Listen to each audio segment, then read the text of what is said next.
MK Swasi Entertainment.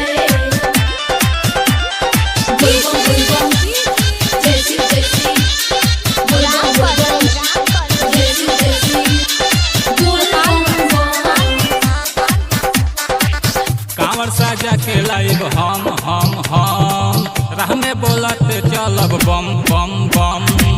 कांवर साजा के लाइब हम राह में बोलत चलब बम बम बम। जिए न पाइब बाबा हम उनका बिन, जिए न पाइब बाबा हम उनका बिन। बाबा आलिया से सेट कर शादी के दिन हम रउआ लाइब भांग पीसे के मशीन। बाबा आलिया से सेट कर शादी के दिन हम रउआ लाइब भांग पीसे के मशीन।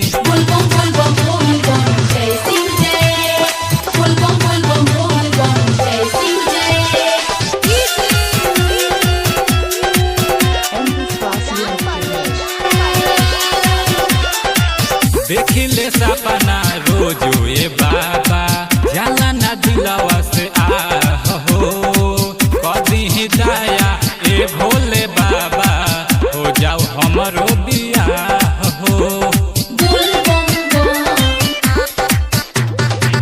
देखिले सपना रोजो ए बाबा जाला ना दिलवा से हो कदी ही दया ए भोले बाबा हो जाओ हमरो बियाह हो।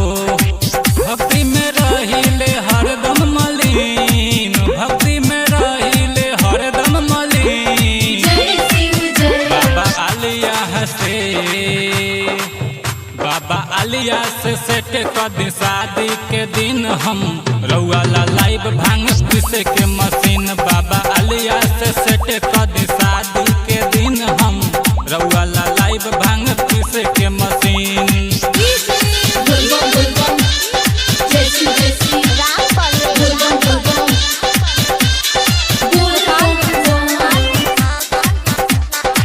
किसमिस सोहारा संगे ए भोले बाबा भंगिया चढ़ाइब पार शादी हो कदी ही दया ए भोले बाबा सपना से मिले आजादी हो। किसमिस सोहारा संगे ए भोले बाबा भंगिया चढ़ाइब पार शादी हो कदी ही कृपा सुनिए बाबा सपना से मिले आजादी हो।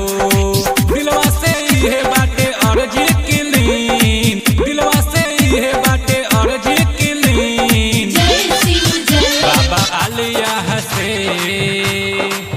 बाबा आलिया से सेट कर शादी के दिन हम रउआ लाइब भांग पीसे के मशीन। बाबा आलिया से